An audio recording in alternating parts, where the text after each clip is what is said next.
بسم اللہ الرحمن الرحیم۔ سامعین، ایک شخص حضرت ابراہیم بن ادہم رحمہ اللہ کے پاس آیا اور عرض کیا کہ حضرت، میں گناہوں سے بچنا چاہتا ہوں مگر میں بچ نہیں پاتا، کیا کروں؟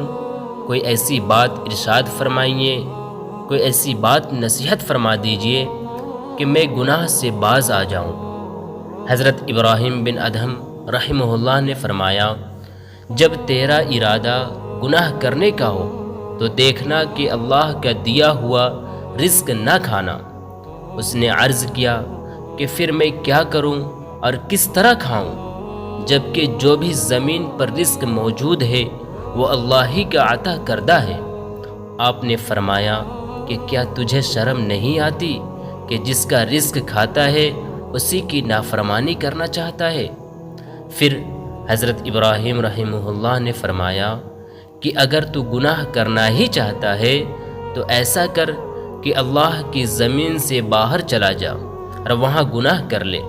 اس نے عرض کیا، حضرت یہ کیسے ہو سکتا ہے جبکہ ساری کائنات اسی اللہ کی ہے؟ آپ نے فرمایا کہ پھر کیا تجھے شرم نہیں آتی کہ اللہ ہی کی زمین پر رہتے ہو اور اسی کی نافرمانی کرو گے؟ حضرت ابراہیم رحمہ اللہ نے کہا کہ اچھا، اگر تجھے گناہ کرنا ہی ہے تو کسی ایسی جگہ چلا جا جہاں کوئی تجھے نہ دیکھتا ہو۔ اس نے کہا، حضرت یہ کیسے ہو سکتا ہے جبکہ وہ اللہ ہر وقت ہمارے ساتھ ہے؟ آپ نے فرمایا، کیا تجھے شرم نہیں آتی کہ خدا کے اس کے قریب ہونے کے باوجود اس کی نافرمانی کرے گا؟ خدا تجھے دیکھ رہا ہے پھر بھی تو اس کی نافرمانی کرے گا، گناہ کرے گا۔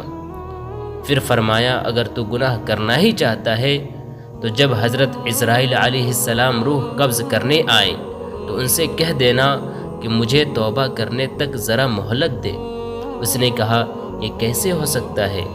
حضرت ابراہیم نے فرمایا، پھر کیا تجھے شرم نہیں آتی کہ ملک الموت آئے اور تیری روح اس حال میں قبض کر لے کہ تو گناہ میں ملوث ہو؟ وہ شخص کہنے لگا کہ ابراہیم، یہ نصیحت کافی ہے، میں توبہ کرتا ہوں اور عہد کرتا ہوں کہ کبھی بھی گناہ نہیں کروں گا۔